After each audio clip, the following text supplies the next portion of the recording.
ہم اور آپ رمضان المبارک کی ان مقدس ساعتوں میں اپنی زندگی کی سانسیں لے رہے ہیں۔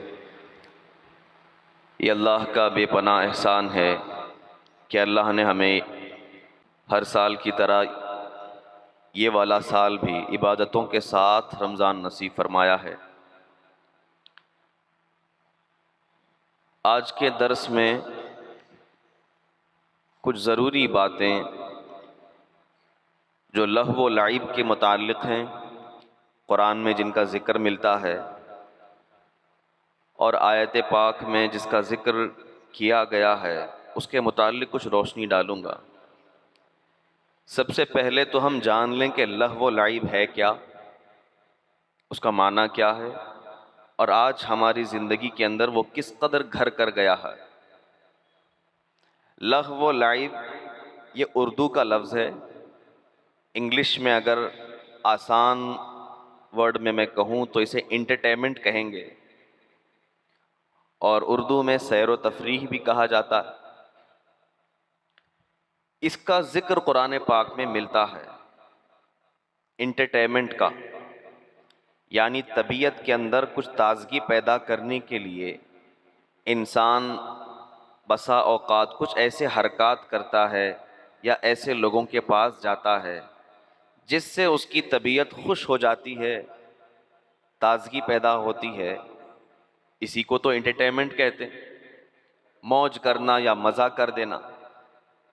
قرآن میں ذکر ملتا ہے نضر بن حارث کا، ایک شخص تھا، اس کی یہ عادت تھی کہ وہ الگ الگ کنٹریز میں جب سفر کرتا تھا تو وہاں کے پرانے بادشاہوں کی کہانیاں سنا کرتا لوگوں سے، یا پھر جو کتابیں ملا کرتی تھیں پرانے بادشاہوں کی، اسے خرید کر پڑھ لیتا تھا، اور جب کبھی مکہ یا مدینہ یا مسلمانوں کے پاس جاتا تو پرانے قصے بیان کیا کرتا تھا، اور صحابہ کرام رضوان اللہ علیہم اجمعین بڑے ذوق و شوق سے سنا کرتے تھے۔ آج بھی یہ چیز دیکھنے میں آتی ہے کہ کچھ لوگوں کو ایک عجیب سا شوق ہوتا ہے کہ ایسی مسٹیریس اور پراسرار باتیں جو دنیا میں بہت کم لوگ جانتے ہیں، ان کی معلومات اکٹھا کریں گے اور پھر لوگوں تک پہنچائیں گے، حالانکہ وہ معلومات پہنچانے سے نہ عوام کا کوئی فائدہ ہے نہ ان کا کوئی فائدہ ہے۔ ایک چیز ہے، اسی طور پر نضر بن حارث کیا کرتا تھا، لوگوں میں جاتا اور جا کر کے پرانے بادشاہوں کے قصے کہانیاں، اس میں بہت سارا جھوٹ ہوا کرتا تھا، وہ بیان کرتا تھا۔ جب اللہ کے رسول صلی اللہ علیہ وسلم نے یہ محسوس فرمایا کہ پرانے بادشاہوں کی غلط کہانیاں اس کی زبان سے نکل رہی ہیں اور یہی چیز ان کی زندگی میں اثر کر رہی ہے، تو آپ کی جانب اللہ تبارک و تعالیٰ کی طرف سے یہ آیت نازل ہوئی، اور اللہ نے ارشاد فرمایا وَمِنَ النَّاسِ مَن يَشْتَرِي لَهْوَ الْحَدِيثِ لِيُضِلَّ عَن سَبِيلِ اللَّهِ۔ اللہ فرماتا ہے لوگوں میں سے کچھ لوگ ایسے ہیں جو کھیل کود کی باتیں، انٹرٹینمنٹ کی باتیں خریدتے ہیں تاکہ اللہ کے سیدھے راستے سے لوگوں کو بھٹکا سکیں، یعنی ایسا انٹرٹینمنٹ، ایسا سیر و تفریح کہ جو اللہ کے راستے سے دور کر دے وہ حرام ہے۔ اس آیت سے سب سے پہلا مسئلہ یہ ظاہر ہوتا، اللہ کے رسول صلی اللہ علیہ وسلم نے صحابہ کو آگاہ فرمایا اور ارشاد فرمایا کہ یہ غلط چیز ہے، لہٰذا ان کے پاس نہ بیٹھا کرو۔ اگر تمہیں پرانے واقعات پڑھنا ہی ہے اور معلومات حاصل کرنا ہی ہے تو قرآن کھول کر کے بیٹھ جاؤ۔ آپ دیکھیں کیا قرآن پاک میں کم واقعات ہیں؟ کتنے قصے ہیں قرآن پاک میں؟ اگر ایک سرسری طور پر قرآن کا آپ جائزہ لیں گے، یعنی قرآن کے معنی کے اعتبار سے، پڑھنے کے اعتبار سے تو 30 پارے ہیں، 114 سورتیں ہیں، معنی کے تفسیر کے اعتبار سے اگر ہم دیکھیں گے تو قرآن کو 3 حصوں میں بانٹا جا سکتا ہے۔ اگر 3 حصوں میں بانٹا جائے گا تو علماء کرام فرماتے ہیں ایک پورا کا پورا حصہ انبیاء کرام کے واقعات پر مشتمل ہے۔ آپ کو ہر پارے میں اور ہر سورت میں حضرت موسیٰ کے واقعات ملیں گے، حضرت عیسیٰ علیہ نبینا علیہ الصلوۃ والسلام کے واقعات ملیں گے، حضرت یوسف کا واقعہ بڑا مشہور ہے، حضرت یونس کا واقعہ، حضرت ابراہیم کا واقعہ، یہاں تک کہ سامری کا واقعہ، ہر طرح کی چیزیں جو ہیں قرآن میں بیان کی گئی ہیں۔ اگر ہمیں واقعات سے نصیحت حاصل کرنا ہی ہے اور دلچسپی اگر قصص میں ہے، قصوں میں ہے، تو قرآن کے قصے ہم کیوں نہیں پڑھتے؟ قرآن کے قصے اگر ہم پڑھنے لگ جائیں تو اللہ تبارک و تعالیٰ کی طرف سے یہ ہمارے لیے رحمت ہے کہ وہ واقعات پڑھ بھی لیں گے تو ہمارے دل میں ہدایت کا نور جگمگا اٹھے گا۔ لیکن ہم ایسی کتابچے اور ایسی چیزیں خریدتے ہوئے آگے بڑھ جاتے ہیں جو گمراہی کے سبب ہوتے ہیں۔ بہرحال میں اب اس کی تشریح کروں کہ یہ لہو و لعب کیا ہے۔ پہلے زمانے میں تو یہ چیزیں تھیں کہ بعض لوگ جھوٹے بادشاہوں کی کہانیاں بتاتے، ایک یہ، یا دوسرے طور پر بعض خواتین ہوتی تھیں جو گانا بجانا یا نغمگی کے انداز میں کچھ ایسے اشعار پڑھتی تھیں جو لوگ سن کر خوش ہوا کرتے، اور کچھ لوگ ایسے ہوتے تھے جن کو باقاعدہ محفلوں میں بلایا جاتا تھا، وہ آ کر کچھ ایسی باتیں کرتے تھے جس سے لوگوں کے دل میں ٹھنڈک پہنچے اور وہ ہنسنے لگ جائے، یعنی ہنسی مذاق کی محفل۔ یہ چیزیں پہلے زمانے میں چلی جاتی تھیں اور اب بھی یہ چیزیں باقی ہیں، اور اب تو ایک بڑے لیول پر یہ چیزیں جا چکی ہیں، اور انٹرٹینمنٹ کو اگر آپ دیکھیں گے تو ایک بہت بڑا طبقہ اس سے جو ہے مصروف ہے اس میں اور لگا ہوا ہے۔ اب اس انٹرٹینمنٹ کے اندر کیا کیا چیزیں آتی ہیں؟ کھیل کود بھی آتے ہیں جو ہمارے گیمز ہیں، خواہ وہ ویڈیو گیمز ہوں، انٹرنیٹ والے گیمز ہوں، یا پھر ہمارے جسمانی ورک آؤٹ والے گیمز ہوں، وہ چیزیں بھی اس میں آتی ہیں۔ اور کچھ ایسی سیر و تفریح کہ الگ الگ جگہوں پر جا کر سفر کرنا، لوگوں کی معلومات اکٹھا کرنا، وہ لوگوں کو بتانا، ولاگنگ جسے کہتے ہیں۔ اور بعض لوگوں کی یہ عادت آج کل بن گئی ہے، اب یہ مارکیٹ میں زیادہ ٹرینڈ پر چل رہا ہے کہ کالج کے جو نوجوان لڑکے اور لڑکیاں ہوتی ہیں وہ ایسے لوگوں کی ٹکٹ خریدتے ہیں جو 200 400 کے درمیان کھڑے ہو کر کے کچھ ہنسی مذاق گالی گلوچ کی باتیں کرتے، جو سن کر لوگ ہنسنے لگ جاتے۔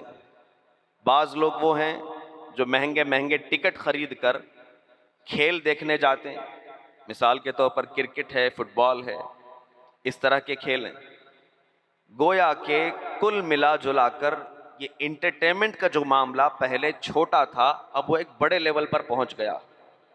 یہی وجہ ہے کہ ہم دین سے دور ہوتے چلے گئے، یہاں تک کہ اس انٹرٹینمنٹ کو اور اس سیر و تفریح کو باقاعدہ فروغ دیا گیا اور سازش کے تحت پورے مسلمانوں تک بلکہ پوری انسانیت تک پہنچایا گیا، تاکہ یہ ان کی فکر اور ان کا شعور اور ان کی سوچنے کی حدیں بند ہو جائیں، اور پھر یہ اگر مصروف رہیں تو صرف اسی کے اندر مصروف رہیں۔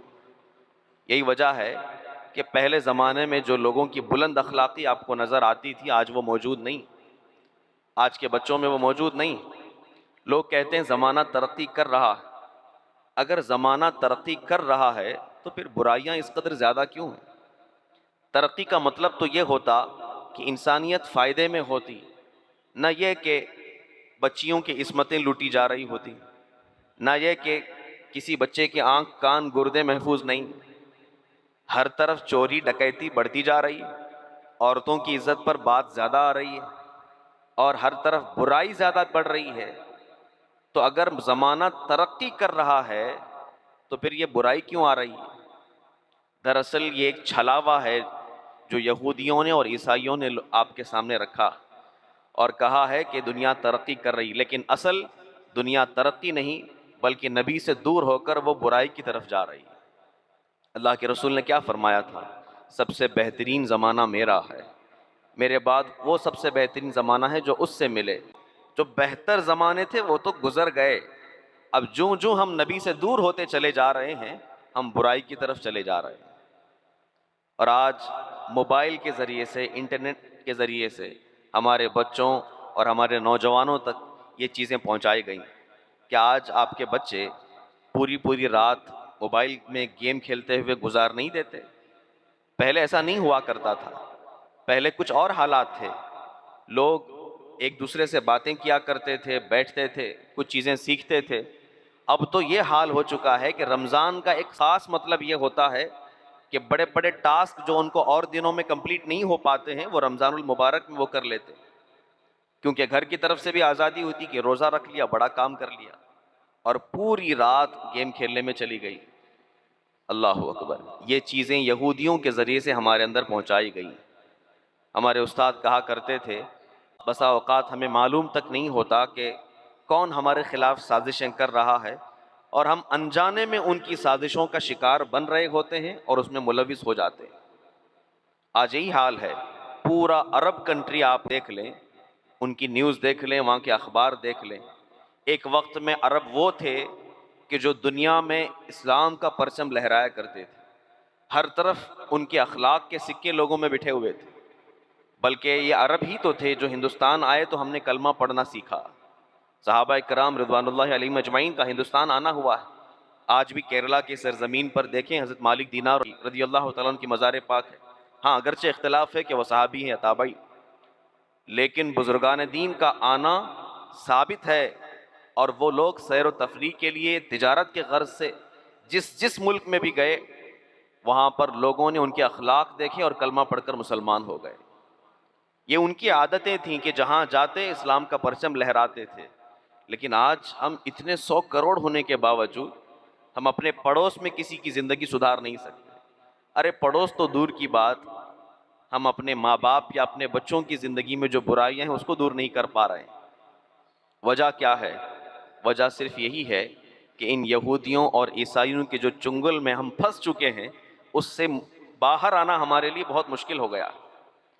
ہمارے استاد جب روزہ رکھا کرتے تو اپنے نوجوانوں سے کہا کرتے تھے، کہتے تھے بیٹا جب روزہ رکھو تو روزہ جو ہے وہ نہ کھانا نہ پینا اور جمع نہ کرنے کا نام ہے شام تک۔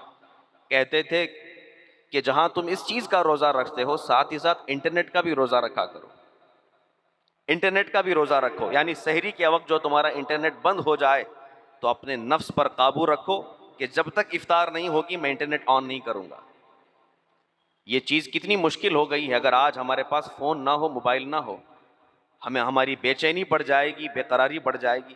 ساری چیزیں اس کے اندر ڈال دی گئی ہیں، اور اچھائیاں ضرور ہیں، آپ کی مالی اعتبار سے، چیزوں کے اعتبار سے اچھائیاں اس میں ضرور ہیں، لیکن اس سے زیادہ اس کے اندر برائیاں بھی ہیں، جس کی وجہ سے لوگ اچھائیوں کے لیے برائیوں کا انتخاب کیا کرتے ہیں۔ بہرحال انٹرٹینمنٹ کے تعلق سے میں باتیں کہہ رہا تھا آپ کے سامنے۔ بزرگان دین کی زندگی میں یہ چیزیں ملتی ہیں کہ کون سے انٹرٹینمنٹ جائز ہیں اور کون سے کھیل کود ہم کر سکتے، اس کی طرف ہمارا رجحان بالکل نہیں۔ حضرت عمر فاروق رضی اللہ تعالیٰ عنہ کے متعلق حدیث پاک ہے، آپ نے ارشاد فرمایا، فرماتے ہیں کہ اے امت مسلمہ، 3 طرح کے کھیل کود کیا کرو، 3 طرح کے گیمز کھیلا کرو، نہ یہ کہ جائز بلکہ اس کی ترغیب دی گئی کہ کھیلا کرو، اچھا ہے۔ پہلا، عمر فاروق رضی اللہ تعالیٰ عنہ فرماتے ہیں، پہلا یہ کہ تم تیر اندازی سیکھو، تیر چلانا جسے کہتے ہیں۔ آج کے زمانے میں اس کی نئی نئی شکلیں آ چکی ہیں، اگر میں اسے کہوں تو پھر لوگ الزام لگائیں گے۔ بہرحال تو تیر اندازی چلانا یہ بہت اچھی چیز ہے، اپنے بچوں کو سکھاؤ، آپ نے ارشاد فرمایا۔ دوسری چیز، اپنے بچوں کو گھڑ سواری سکھاؤ، گھوڑے پر سوار ہونا، ہارس رائڈنگ جسے کہتے ہیں، یہ سکھاؤ۔ تیسری چیز فرماتے ہیں اپنے بچوں کو تیراکی سکھاؤ، سوئمنگ، پانی میں تیرنا سکھاؤ۔ کہا کہ یہ 3 چیزیں اپنے بچوں کو سکھاؤ، یہ کھیلنا جائز بھی ہے، سیکھنا جائز بھی ہے، اور یہ ہماری صحت کے لیے بہتر چیزیں ہیں۔ اور یقیناً آج پورا مغربی ممالک جو ہیں، وہاں کے لوگ ہیں، وہ معاشرہ پورا مغربی معاشرہ وہ ان 3 چیزوں کو کثرت سے سیکھ رہا ہے۔ حالانکہ آج بائک کا زمانہ ہے، کار کا زمانہ ہے، ٹرین کا، پلین کا زمانہ ہے، اس کے باوجود جہاں سیر و تفریح اور صحت کی بات آتی ہے، بڑے بڑے انگریز اور پڑھے لکھے لوگ ہارس رائڈنگ کرتے ہوئے نظر آتے ہیں۔ آپ میں سے کئی لوگ جاتے ہوں گے، آپ نے دیکھا ہوگا، اس کے اپنے فوائد ہیں، لیکن آج ہم اس سے مفقود ہو گئے، اس سے دور ہو گئے۔ تیر اندازی کرنا، وہ بھی چیز ہمارے اندر سے ختم ہو گئی، سوئمنگ وہ بھی ختم ہو گئی، بلکہ میں نے تو یہاں تک پڑھا ہے کہ سوئمنگ کا جاننے والا، تیراکی کا جاننے والا اتنی پھرتی والا ہوتا ہے کہ اگر پورے گھر میں آگ لگ جائے تب بھی وہ اپنے آپ کو بچا سکتا ہے، اتنی پھرتی اس کے اندر موجود ہوتی۔ اور آج ہمارے اندر نہ پھرتی ہے نہ ہمارے اندر طاقت ہے، ساری چیزیں دھیرے دھیرے، سارے گیمز جو ہیں ہمارے موبائل کے اندر آ گئے، اور یہ جو جسمانی کھیل تھے وہ سب کے سب ختم ہوتے چلے گئے، ہمارے اندر کوئی طاقت نہیں۔ ہاں اگر ہمارے اندر کوئی طاقت ہے تو صرف ایمانی طاقت باقی رہ گئی۔ میں پوری مسلم معاشرے کی بات کر رہا ہوں، نہ یہ کہ صرف ہندوستان کی۔ آپ دیکھ لیں عرب کے لوگوں کا کیا حال ہے، آج کثرت سے وہاں پر صرف کھیل کود پایا جاتا ہے۔ عربی لڑکے، ان کے ویڈیوز موجود ہیں انسٹاگرام میں، یوٹیوب میں، ہر جگہ چھائے ہوئے ہیں۔ وہ ہر وقت کسی نہ کسی کے ساتھ پرینک کرتے ہوئے نظر آئیں گے، کسی کا مذاق کرتے ہوئے نظر آئیں گے، یا تو کھائیں گے، عیش کریں گے اور رہیں گے۔ نہ تعلیم کی طرف توجہ ہے، نہ اخلاق کی طرف توجہ، نہ دنیا کی فلاح و بہبودگی کی طرف، صرف اور صرف کھانا، کھیلنا اور عیاشی میں مست ہونا۔ کیا ابھی کچھ مہینوں پہلے آپ نے وہ ورلڈ کپ نہیں دیکھا؟ فٹ بال کا ورلڈ کپ منعقد کیا گیا قطر کے اندر، ہزاروں کروڑ روپیہ اس میں خرچ کیا گیا، 10 سال سے اس کی تیاری کی گئی، اور جو اس میں ایک ایک میچ جیت گیا اس کو مہنگی مہنگی 8-8 کروڑ کی کاریں گفٹ کی گئیں۔ آخر اس سے کیا بتانا مقصود ہے؟ اگر تم کھیل کھیلو گے اور اس میں جیت جاؤ گے، معمولی سا کھیل تو ہے، اور اس کے لیے 8 کروڑ کی کاریں انہیں گفٹ کی جا رہی ہیں، ہزاروں لاکھوں ڈالر دیے جا رہے ہیں۔ مطلب یہ ہے کہ لوگ یہ سمجھ لیں کہ کامیابی اصل ہے تو یہی ہے، اور سارے بچوں اور نوجوانوں کے دماغ میں یہ آ جائے کہ اگر ہمیں یہ مقام پانا ہے تو ہمیں کھیل کود میں جانا ہوگا۔ سارے لوگوں کی توجہ کھیل پر رکھ دی گئی اور لوگوں کو کھیل کی طرف کھینچا گیا۔ یہ یہودیوں کی چال ہے۔ کیا آپ نے دیکھا یہودی لوگ سنیما گھر میں زیادہ بیٹھتے ہیں؟ کیا آپ جانتے ہیں یہودیوں کے بارے میں کہ وہ اسی طرح موبائل میں مصروف ہوتے ہیں؟ کیا آپ جانتے ہیں کہ جو کھیل مسلم معاشرے میں زیادہ مشہور ہیں وہ ان کے یہاں پائے جاتے ہیں؟ کئی گیمز تو اسرائیل میں بین ہیں جو وہاں کے بچے کھیل نہیں سکتے۔ اگر ان کی پاپولیشن 80 لاکھ ہے، اگر 80 لاکھ اگر ان کی آبادی ہے، تو میں نے جہاں تک میری معلومات کے مطابق ان میں سے اکثر لوگ وہ ہیں جو فوجی ٹریننگ لیے ہوئے، ان کو فوجی ٹریننگ دی گئی۔ اور آج دیکھ لیں ہمارے مسلم کنٹریز میں کتنے لوگ ایسے ہیں جن کو فوجی ٹریننگ ہے۔ ارے فوجی ٹریننگ تو دور کی بات، تلوار پکڑنے کا ڈھنگ تک نہیں، سب ختم ہو گیا۔ ہاں بائک رائڈنگ یا کار گھمانا، اٹھا کر پلٹ دینا، یہ چیزیں ہیں تو وہ مسلمانوں کے پاس ہے۔ نہ تعلیم کی طرف، نہ ترقی کی طرف، بلکہ ایسی چیزوں میں ہمیں ڈال دیا گیا کہ ہمارے شعور کی جو نس ہے وہ بند ہو گئی۔ یہی تو وجہ ہے کہ آج وہ کھلم کھلا مسجد اقصیٰ پر حملہ کر رہے ہیں، اور کسی کے اندر طاقت نہیں ہے کہ وہ جواب دے سکے، کسی کے اندر یہ ہمت نہیں ہے، کیونکہ ساری دنیا کو انہوں نے اور اس کے آس پاس کے کنٹریز کو انہوں نے اور وہاں کے شاہان کو کسی نہ کسی چیز میں مصروف کر دیا، یا تو کھیل کود میں، یا عورت کے نشے میں، یا دولت کے نشے میں، یا پھر کسی اور چیز میں۔ غرض اندر سے ان کے دل کو مار دیا ہے، ایمان کی حرارت کو کم کر دیا۔ علامہ اقبال نے 100 سال پہلے کہا تھا عرب کے حالات کو دیکھ کر، کہا تھا کہ وہ فاقہ کش جو موت سے ڈرتا نہیں ذرا، روح محمدی اس کے بدن سے نکال دو۔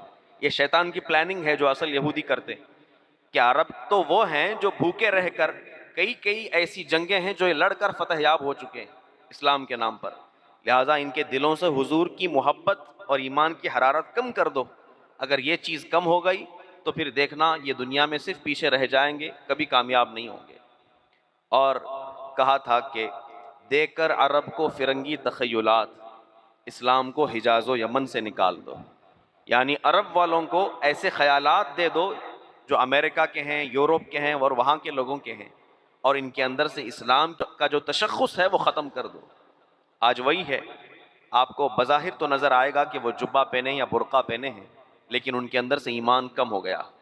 ہمارے استاد کہا کرتے تھے ان کے بعض دوست ایسے ہیں جن کے بچے آ کر ماں باپ سے یہ پوچھتے ہیں، عرب میں، سعودی عرب کی بات کر رہا ہوں، آ کر پوچھتے ہیں ابا پوری زندگی آسٹریلیا میں گزری، وہیں پر پڑھے بڑے ہوئے، آئے آ کر کے پوچھتے ہیں اپنے ماں باپ سے کہ ابا یہ محمد کون تھے؟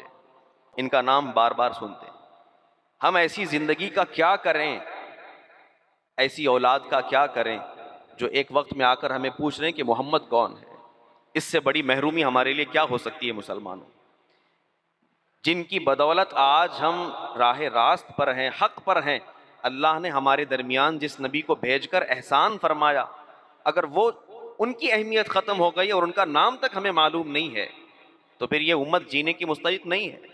امام مالک نے کیا فرمایا تھا؟ امام مالک نے فرمایا تھا کہ اگر نبی کی ذات پر حملہ ہو اور امت جواب نہ دے سکے تو اسے دھنس جانا بہتر ہے، میں دعا کروں گا کہ وہ امت دھنس جائے۔ یہ تو جواب دینے کی بات ہے، اور یہاں تو وہ لوگ ہیں کہ جو پوچھ رہے ہیں کہ محمد کون تھے۔ یقیناً ہمارے بچے اور ہمارا مسلم معاشرہ ان یہودیوں اور عیسائیوں کے چنگل میں بالکل پھنس چکا ہے، اور ماڈرنائز کرتے کرتے ہم اپنے بچوں کو اس قدر ہلاکت میں ڈال چکے ہیں کہ ہمیں اس بات کا احساس ہی نہیں۔ انہیں دین کی طرف پلٹ آنے کے لیے کہیے، انہیں دین کی طرف لائیے، اللہ کے رسول صلی اللہ علیہ وسلم کی چوکھٹ پر لائیے، اور پھر دیکھیے کہ یہ بچے جب کامیاب ہوتے ہیں تو کیسے اسلام کا پرچم بلند ہوتا ہے۔ ہاں، اگر انٹرٹینمنٹ کی بات ہے، سیر و تفریح کی بات ہے، تو کچھ مثالیں میں آپ کے سامنے رکھتا ہوں جو اسلام میں جائز بھی ہیں اور بہتر بھی ہیں۔ جہاں تک مذاق کی بات ہے، آج بہت سارے لوگ اسٹینڈ اپ کمیڈین کے پاس جاتے ہیں، پیسے خرچہ کرتے ہیں، 500 1000 روپیہ 2000 روپیہ کا ٹکٹ خریدتے ہیں، اور جا کر تھوڑی دیر بیٹھتے ہیں، گالی گلوچ سن کر آ جاتے ہیں اور سمجھتے ہیں کہ یہ اچھی چیز ہے۔ آپ جانتے ہیں مذاق کرنا بھی احادیث سے ثابت ہے۔ اللہ کے رسول صلی اللہ علیہ وسلم خود مزاح فرمایا کرتے تھے، لیکن اس کی ایک حد ہے۔ اس طرح کا مزاح کہ سامنے والے کو تکلیف نہ ہو، اس کا دل نہ ٹوٹے۔ صحابہ کرام فرماتے ہیں، حضرت عمران سے غالباً یہ روایت مروی ہے، فرماتے ہیں کہ ہم بیٹھے ہوئے تھے، ایک بڑھیا آئی حضور کے پاس، اس نے بڑی لجاجت سے کہا کہ یا رسول اللہ، کیا میں جنت میں جا سکوں گی؟ اللہ کے رسول صلی اللہ علیہ وسلم نے ارشاد فرمایا، بڑھیا جنت میں نہیں جائے گی۔ آپ نے ارشاد فرمایا، بڑھیا جنت میں نہیں جائے گی۔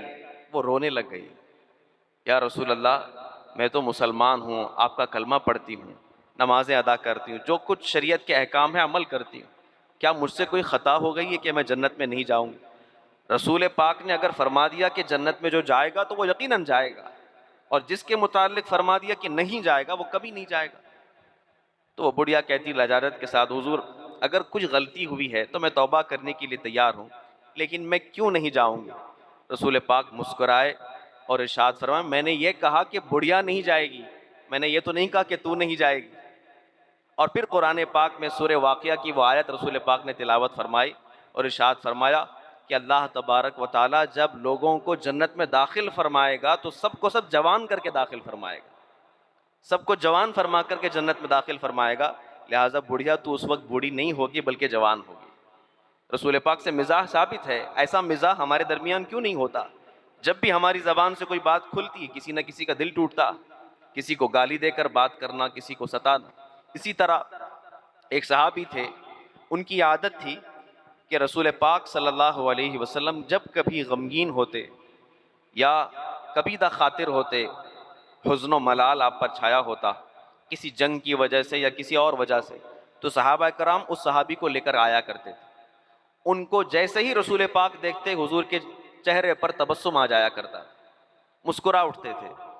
فرماتے ہیں ان کی عادتیں کیا تھیں؟ روایات میں ملتا ہے کہ وہ مارکیٹ جاتے تھے، بازار میں، اور سب سے اچھے والے جو فروٹ ہوا کرتے، مہنگے مہنگے فروٹ، وہ خرید لیتے اور لا کر کے حضور کی بارگاہ میں تحفہ کے طور پر پیش کر دیتے۔ کہتے کہ یا رسول اللہ، یہ آپ کی بارگاہ میں نذرانہ ہے، آپ قبول فرمائیں۔ رسول پاک صلی اللہ علیہ وسلم وہ فروٹ لے لیتے، پھل صحابہ میں تقسیم کرتے، خود کھا لیتے، ان کو کھانے کے لیے دے دیتے۔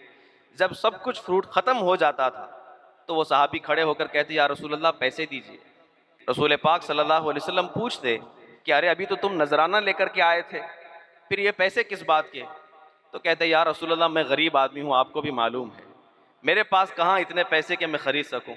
بازار گیا تھا، میں نے دیکھا سب سے اچھے قسم کے فروٹ رکھے ہوئے ہیں، میں نے سوچا کہ کوئی اور کھائے، اس سے اچھا میرا نبی کھائے، میں جا کر خرید لایا، میں ادھار لے کر کے آیا ہوں، پیسے تو میرے پاس بھی نہیں۔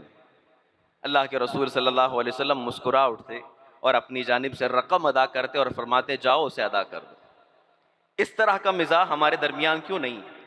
اور کل جو آپ نے میدان بدر کا جو واقعہ میں سماعت کیا، جو صحابی تھے انہوں نے تو بدلے کی بات کی تھی، بڑا لطیف واقعہ ہے، وہ بڑا پیارا ہے۔ کہ حضور صلی اللہ علیہ وسلم صفیں درست فرما رہے تھے اور اس میں ان کا پیٹ آگے نکل کے آ گیا تھا، وہ تھوڑا آگے کھڑے تھے، آپ نے چھڑی سے ان کے پیٹ پر ہلکا سا مار کر کے کہا کہ پیچھے ہو جاؤ۔ اب اسلام میں ایسا سسٹم ہے، اللہ ارشاد فرماتا یا ایھا الذین آمنوا کتب علیکم القصاص، اسلام میں بدلہ جو ہے فرض کیا گیا، یعنی اگر کسی نے کسی کا قتل کیا تو بدلے میں اسے بھی قتل کیا جائے گا، اسلامی حکومت ہو تو۔ اس صحابی نے وہی کہا کہ یا رسول اللہ آپ نے مجھے مارا ہے، میرے پیٹ پر مارا ہے، میں آپ سے بدلہ چاہتا ہوں، اس کے بدلے میں میں کچھ اور چاہتا ہوں۔ اللہ کے رسول نے فرمایا ٹھیک ہے بدلہ لے لو۔ کہا کیا بدلہ ہے؟ کہا کہ آپ نے چھڑی سے میرے پیٹ پر ہلکا سا مارا ہے، میں بھی آپ کے پیٹ پر قریب آنا چاہتا ہوں۔